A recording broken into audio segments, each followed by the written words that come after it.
ஆரம்ப காலத்தில் நடிப்பதில் ஆர்வமில்லாத நடிகை சரோஜா தேவி தனது தாயாரின் வற்புறுத்தல் காரணமாகவே சினிமாவிற்கு வந்ததாக தெரிவித்துள்ளார்.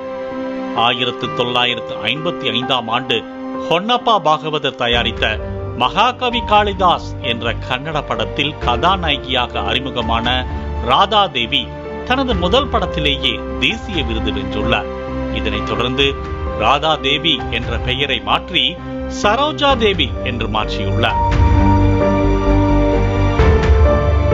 கன்னடத்தில் பிரபல நடிகையாக அறியப்பட்டதால் 1958 ஆண்டே எம்ஜிஆரோடு இணைந்து நடிக்கும் வாய்ப்பு சரோஜா தேவிக்கு கிடைத்தது. அந்த திரைப்படம் அவரை அடுத்த கட்டத்திற்கு அழைத்து சென்றது. ஆரம்பத்தில் சரோஜா தேவியின் தமிழ் கொஞ்சம் வகையில் இருந்ததால் படக்குழுவினர் ஏற்றுக்கொள்ள பயந்ததாகவும், அப்போது எம்ஜிஆர் தான் இந்த தமிழை ரசிகர்கள் நிச்சயம் ரசிப்பார்கள் என தெரிவித்ததாக சொல்லப்படுகிறது. அதை போலவே நாளடைவில் சரோஜா தேவி பேசும் தமிழிற்கு தனி ரசிகர் பட்டாளமே உருவானது. 60 காலகட்டத்தில் தமிழ் சினிமாவின் மூவேந்தர்களாக இருந்த எம்ஜிஆர், சிவாஜி கணேசன், ஜெமினி கணேசன் ஆகியோரோடு இணைந்து நடித்து தமிழ் சினிமாவின் முன்னணி கதாநாயகியாக வலம் வந்தார். எம்ஜிஆருடன் 26 படங்களிலும், சிவாஜி கணேசனுடன் 22 படங்களிலும் சரோஜா தேவி நடித்துள்ளார்.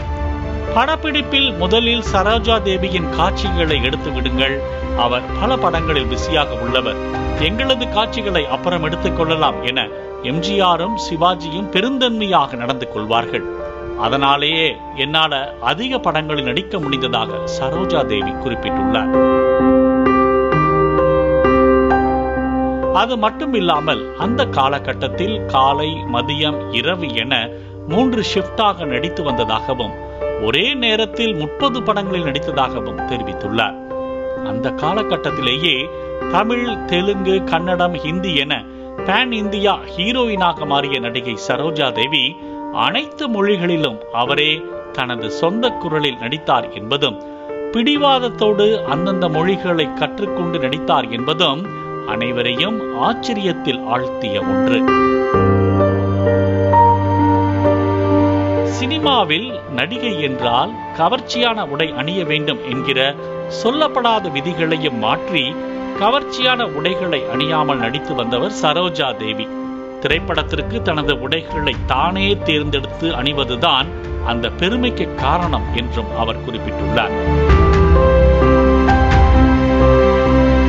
சினிமாவில் உச்சத்தில் இருக்கும் போது பல நடிகர்கள் காதலை வெளிப்படுத்திய போதும் தாயின் சொல்லை தட்டாமலே வளர்ந்த சரோஜா தேவி அவற்றை எல்லாம் நிராகரித்து தாய் சொன்னதை போல 1967 ஹர்ஷா என்பவரை திருமணம் செய்துள்ளார்.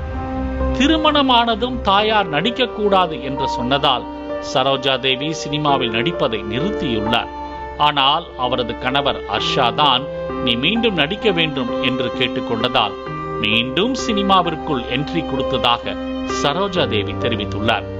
திருமணத்திற்கு பிறகு பத்மஸ்ரீ, பத்மபூஷன் உள்ளிட்ட உயரிய விருதுகளும் சரோஜா தேவியிடம் வந்து சேர்ந்தன.